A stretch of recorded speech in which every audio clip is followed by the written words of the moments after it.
కన్యాకుమారి తమిళనాడు రాష్ట్రంలో ఉంది. ఇది భారత ద్వీపకల్పానికి దక్షిణ దిక్కు గల చిట్టచివరి ప్రదేశం. ద్వీపకల్పము అంటే 3 వైపుల నీరు, ఒకవైపు భూభాగం ఉంటుంది. చూసారా ఎంత అందంగా ఉందో. ఇది ఎర్లీ మార్నింగ్ 5:30 కండి. ఒకవైపు చంద్రుడు అస్తమిస్తున్నాడు, కనిపిస్తుందా మీకు? మేము పౌర్ణమి అయినా మరుసటి రోజైతే వెళ్ళామండి. అసలు ఎంతమంది జనం వస్తున్నారో సన్ రైజ్ చూడడానికి. కన్యాకుమారిలోని ఇది సన్ రైజ్ వ్యూ పాయింట్ అన్నమాట. సముద్ర తీరం దగ్గర నుంచి కనిపిస్తుంది మనకు. ఆ కనిపించేదే వివేకానంద రాక్ మెమోరియల్ అండి. మార్నింగ్ అయ్యాక మనమైతే అక్కడికి వెళ్దాము. ఎంత బాగుందో చూడండి. అసలు ఆ వ్యూ, అసలు ఆ బ్యూటీ ఎంత బాగుందంటే స్కై, సముద్రము చాలా అంటే చాలా బాగుందండి. నేను చాలాసార్లు సినిమాలో చూసేదాన్ని అనమాట ఈ వ్యూ పాయింట్, కానీ రియల్గా చూశాను. యాక్చువల్గా మేము వైజాగ్లో ఉన్నప్పుడు చాలాసార్లు మా వారు తీసుకువెళ్తాను అన్నారు, కానీ సన్ రైజ్ చూడడానికి నాకైతే అవ్వలేదు.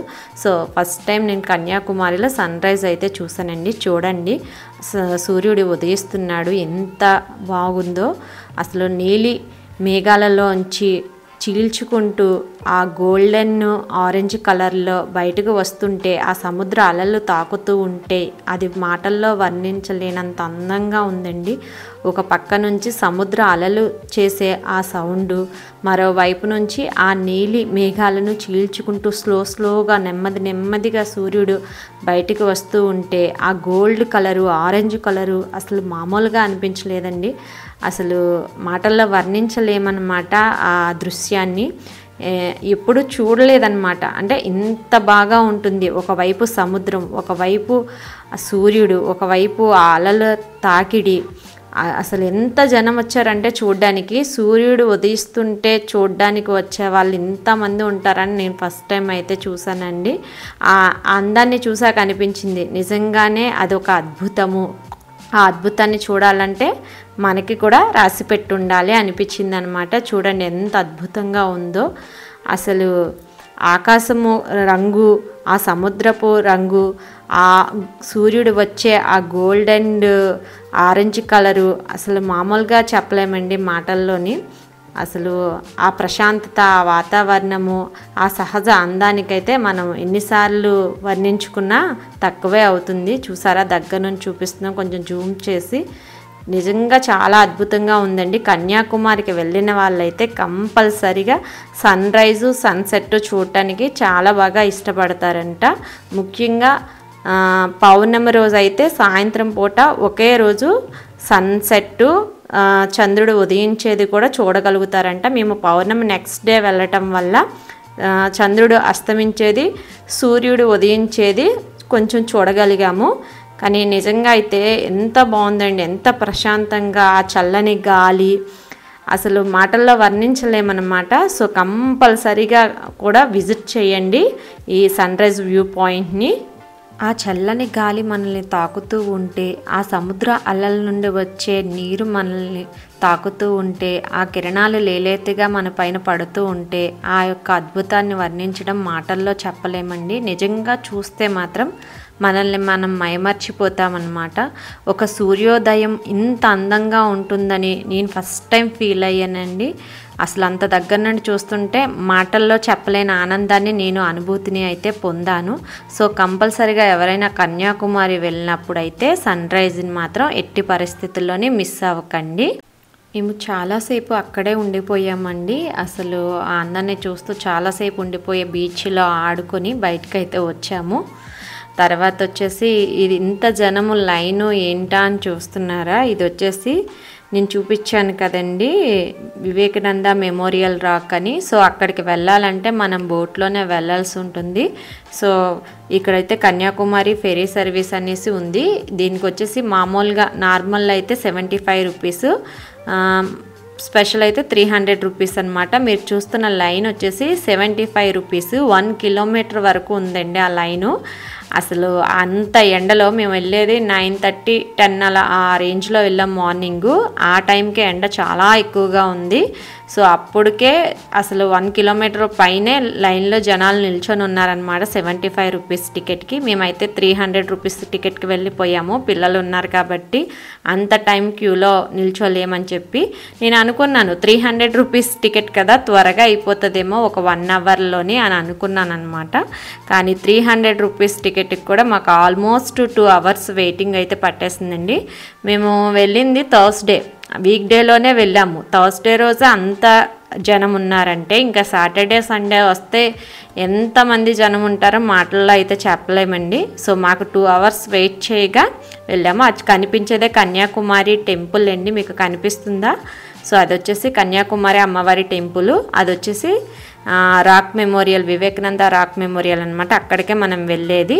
సో అక్కడికి వెళ్ళాక బోట్లో అయితే జెంట్స్ని లేడీస్ని సపరేట్ చేసేసి సపరేట్గా కూర్చోబెడుతున్నారు, లైఫ్ జాకెట్స్ ఇచ్చేసి. ఇది వచ్చేసి మీరు చూస్తున్నది బోట్లోంచి వ్యూ అన్నమాట. సముద్రం చూసారా, 3 రంగుల్లో కనిపిస్తుంది మనకు, గ్రీను, లైట్ గ్రీను అలాగా. సో అది వచ్చేసి మనకి ఇక్కడ బంగాళాఖాతం, హిందూ మహాసముద్రం అండ్ అరేబియా మహాసముద్రం, ఈ 3 సముద్రాలు కలుస్తాయన్నమాట. దీనినే త్రివేణి సంగమం అని కూడా అంటారనమాట. సో ఆ అందాన్ని మాటల్లో వర్ణించలేము. ఇక్కడ గ్రీన్గా కనిపిస్తుందండి సముద్రం. మనకి వైజాగ్లో అలాగా వేరేలా కనిపిస్తుంది, కొంచెం నీలి రంగులో ఉన్నట్టు కనిపిస్తుంది కదా సముద్రం. ఇక్కడైతే చాలా గ్రీనరీగా సీ గ్రీన్ కనిపిస్తుంది అనమాట, బాగా డార్క్గా అలా కనిపిస్తుంది. ఇది వచ్చేసి బోట్లో అండి, చూసారు ఎంతమంది రష్గా ఉందో బోటు.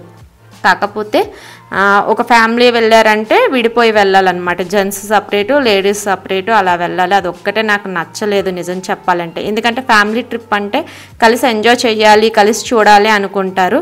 సో వెళ్ళేటప్పుడు వచ్చేటప్పుడు సపరేట్గా కూర్చొని ఎక్కడో భార్య ఒక దగ్గర కూర్చుంటే భర్త ఒక దగ్గర, తల్లి ఒక దగ్గర కూర్చుంటే పిల్లవాళ్ళు ఒక దగ్గర అలా కూర్చొని వెళ్ళాల్సిన సిచ్యువేషన్ అనమాట. కాకపోతే రష్ అలా ఉంది కాబట్టి వాళ్ళు మాత్రం ఏం చేస్తారు, తప్పదు కదా.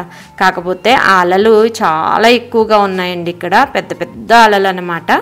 కాకపోతే ఆ సౌండు, ఆ చినుకుల్లాగా వచ్చి పడతాయి కదా సముద్రపు అలలు, ఆ తాకిడి అవన్నీ అయితే చాలా అద్భుతంగా ఉన్నాయండి. కాకపోతే ఆ కలరు, ఆ సముద్రం యొక్క కలరు మనకి ఎన్నిసార్లు చూసినా చాలా బాగా అనిపిస్తుంది అనమాట. ఆ గ్రీను, ఆ సముద్రపు కలరు సీ గ్రీన్ అంటారు కదా, ఇది డార్క్ కలర్లో ఉంటుంది, చాలా బాగుంటుంది. సో నాకు తెలిసి అక్కడ నుంచి ఇక్కడ మెమోరియల్ రాక్ రావడానికి ఒక 15 to 20 minutes టైం అయితే పట్టిందండి రావటానికి. కాకపోతే బోట్లు 2 ఉండటం వల్ల టైం ఎక్కువ తీసుకుంటుంది అనమాట. జనాలు చాలా ఎక్కువగా ఉన్నారు చూసారా. మేము వెళ్తూ ఉంటే ఒకటి రిటర్న్ అవుతూ ఉంది, అక్కడ ఉన్న జనాలను తీసుకొని వస్తుందన్నమాట. సో ఈ యొక్క సముద్ర అందాన్ని చూస్తుంటే ఆ బోట్ కోసం ఎంత టైం ఎదురు చూసాము, ఆ కష్టం అంతా కూడా ఒక్క క్షణంలో మర్చిపోయినట్టు అనిపించిందండి. వెయిట్ చేస్తున్న అంతసేపు ఏంటి ఇంత టైమా అని అనిపించింది అప్పుడు. కానీ ఎప్పుడైతే ఈ అందాన్ని చూస్తూ ఎంజాయ్గా అనిపించిందో అప్పుడైతే ఆ కష్టం అంతా మర్చిపోయినట్టు అనిపించిందండి. మనం ఆల్మోస్ట్ వివేకానంద రాక్ మెమోరియల్ దగ్గరకు అయితే వచ్చేసాము. నిజంగా ఈ బోట్లో వెళ్ళేది కూడా ఒక మంచి ఫీలింగ్ అన్నమాట, చాలా బాగా అనిపించింది. సో అందుకనే క్యూ ఎప్పుడు తక్కువగా ఉంటుందా అంటే ఆఫ్టర్నూన్ 1 o'clockకి తక్కువగా అనిపించిందండి మేము రిటర్న్ వచ్చినప్పుడు. కాకపోతే అప్పుడు చాలా ఎక్కువ ఎండ ఉంటుంది కాబట్టి రాక్ మెమోరియల్ అంతా కూడా మనము చెప్పులు లేకుండా నడవాలి, కాళ్ళు కాలిపోతాయి. ఎండ కూడా ఎక్కువగా ఉంటుంది కాబట్టి అది సమ్మర్లో అయితే చాలా కష్టంగా అనిపిస్తుంది. కాబట్టి మనం టైమింగ్స్ చూసుకొని జనం ఎక్కువ తక్కువ ఉంటారో చూసుకొని వెళ్ళడం బెస్ట్ అనమాట. మేము రీచ్ అయిపోయామండి. సో ఇక్కడ అదే కనిపిస్తుంది కదా వివేకానంద స్టాచ్యూ మెమోరియల్. సో అక్కడికి మనం టికెట్ అయితే ఎంట్రీ టికెట్ తీసుకోవాలండి లోపల చూడాలంటే. టికెట్ ప్రైస్ 30 రూపీస్ 20 రూపీస్ నాకు కరెక్ట్గా గుర్తులేదు. చెప్పులన్నీ బయటే విప్పేయాలి. సో ఇక్కడైతే ఒక బెస్ట్ ఆప్షన్ ఏంటంటే వైట్ పెయింట్ వేసారనమాట. వైట్ పెయింట్ మీద నడిచినప్పుడు మాత్రం మనకి కాళ్ళు ఏమీ అంతగా కాలట్లేదు. సో ఇదేంటో తెలిస్తే ఎవరికైనా కామెంట్ చేయండి, మాకైతే తెలియలేదు అదేంటనేది. అక్కడ ఎవరు సరిగా సరిగ్గా చెప్పలేదు. యారో మార్క్ కేసు ఉంది. వివేకానంద మెమోరియల్ రాక్ స్టాచ్యూకి ఆపోజిట్లో అటు పార్వతీదేవి టెంపుల్ అనమాట. అది ఆ మధ్యలో ఉంది. అది ఏంటో మాకైతే తెలియలేదు. యారో మార్క్ కేసు ఉంది. సో మీకైతే ఇక్కడ కనిపిస్తుంది కదా వ్యూ, అది వచ్చేసి వివేకానంద మెమోరియల్ రాక్ అనమాట. అక్కడ కెమెరా నాట్ అలౌడ్ అండి. ఇది వచ్చేసి 1892లో స్వామి వివేకానంద గారు ధ్యానం చేశారు. అతనికి ధ్యానం చేసిన ఈ ప్రదేశంలోనే నల్ల చలవరాతితో స్మారక కేంద్రం నిర్మించారు. ఇక్కడ 12 అడుగుల ఎత్తులో ఉండే వివేకానందుడి కాంస్య విగ్రహం ప్రత్యేక ఆకర్షణగా నిలుస్తుంది. ఇది 1970లో అప్పటి రాష్ట్రపతి బివి గిరి గారు ఈ విగ్రహాన్ని ఆవిష్కరించారనమాట.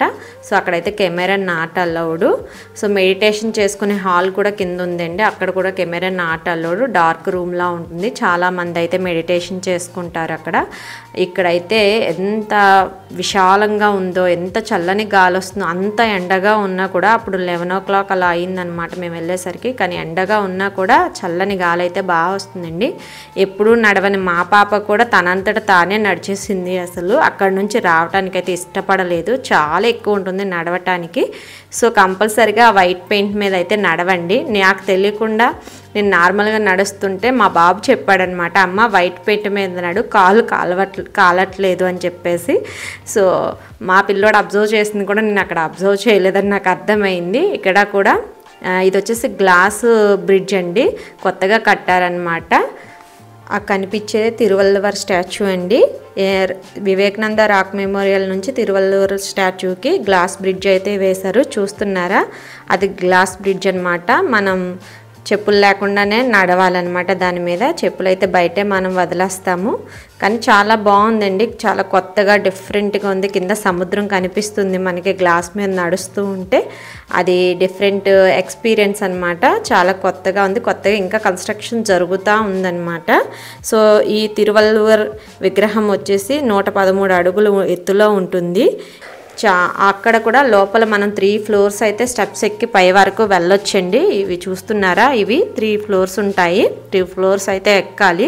వెళ్తే ఇలా మనం చూడొచ్చు. వ్యూ అంతా చాలా బాగా కనిపిస్తుంది. కన్యాకుమారి అంతా కూడా సిటీ బాగా కనిపిస్తుంది. అమ్మవారి టెంపుల్ అన్నీ బాగా కనిపిస్తాయి అన్నమాట. ప్రతిదీ చూసారా వ్యూ ఎంత అద్భుతంగా ఉందో. ఇక్కడ మనం తెలుసుకోవాల్సింది ఏంటంటే, తిరువల్లవూర్ ఆయన ఒక కవి అనమాట. ఆయన విగ్రహం బరువు వచ్చి 7,000 టన్నులు. ఈ విగ్రహాన్ని దర్శించేందుకు పర్యాటకులు పడవల్లో ఇంతకుముందు వెళ్లాల్సి వచ్చేది. ఇప్పుడైతే గ్లాస్ బ్రిడ్జ్ కట్టారు. సో ఇది ఆసియాలోని ఎత్తైన విగ్రహాల్లో ఒకటిగా పేరుగాంచింది. మేమైతే రిటర్న్ అయిపోయామండి. మేము రిటర్న్ అయ్యి తర్వాత స్ట్రీట్ షాపింగ్ అయితే చూసాము. ఇక్కడైతే చాలా ఎక్కువ దుకాణాలు ఉన్నాయి. ఇంకా జీడిపప్పులు, బట్టలు, రకరకాల స్పైసెస్ అన్నీ కూడా దొరుకుతున్నాయి. చాలా షాపులు ఉన్నాయండి. ఇక్కడ మీరు చూసుకుంటే షాపింగ్ చేయాలనుకునే వాళ్ళు చాలా బాగా ఎంజాయ్ చేయొచ్చు అనమాట. దగ్గరలో పార్క్ కూడా ఉంది. సో మేమైతే కాసేపు ఆ పార్క్లోకి వెళ్ళి కాసేపు కూర్చొని ఆ చల్లగాలిని అయితే ఎంజాయ్ చేసి వచ్చామండి. కొంచెం బాగా అనిపించింది. దాని పక్కనే మహాత్మా గాంధీ స్మారక మండపం ఉందండి. గాంధీజీ అస్థికల పాత్రను ఉంచిన స్థలంలో 1954 సంవత్సరంలో స్మారక మండపాన్ని అయితే నిర్మించారండి. సో అది కూడా ఉంది. చూడాలనుకునే వాళ్ళు చూడవచ్చు. మేమైతే నైట్ అయిపోయింది కాబట్టి మేము చూడలేదు, బయట నుండే చూసామన్నమాట. ఇక్కడ వచ్చేసి జీడిపప్పు చాలా తక్కువ కాస్ట్ అయితే ఉందండి. సో కేజీ వచ్చేసి 750 రూపీస్ ఎంతో ఉంది. సో చాలా అంటే చాలా షాపింగ్ ఉందండి. కొనుక్కోవాలనుకునే వాళ్ళకైతే బెస్ట్ ప్లేస్. అన్నీ కూడా ఎక్కువ స్పైసెస్ ఉన్నాయి. రేట్లు కూడా చాలా రీజనబుల్గా ఉన్నాయి. చూసారా జీడిపప్పు అన్ని కేజీ ప్యాకెట్స్లో ఉన్నాయి. ఓన్లీ గుండు పప్పు మాత్రమే ఉందండి. సో వచ్చేసి 750 రూపీస్ ఉంది ప్రైస్. మేమైతే తీసుకున్నాము. మనకు దొరికే జీడిపప్పు మీద కొంచెం స్వీట్గా ఉంది, కొంచెం డిఫరెంట్గా ఉంది, బాగుంది. 750 రూపీస్ అయితే చాలా రీజనబుల్ అనిపించింది అనమాట నాకైతే. సో ఖచ్చితంగా కన్యాకుమారి వెళ్ళిన వాళ్ళైతే జీడిపప్పు అయితే తీసుకోండి, చూసి తీసుకోండి. కొన్ని నిల్వ స్టాక్స్ కూడా ఉన్నాయి. ఎక్కడ బాగుందా అనేది అబ్జర్వ్ చేసుకొని అయితే షాపింగ్ చేయండి. సో చూసారా చాలా రకాలు ఉన్నాయి. మన చిన్నప్పుడు నేను మిస్ అయిన చాక్లెట్స్ కూడా ఇక్కడ చాలా దొరికాయండి. మేము అమ్మవారి టెంపుల్ అయితే ఫుటేజ్ మిస్ అయ్యింది. సో ఈ రకంగా మా ట్రిప్ జరిగింది. Thank you for watching.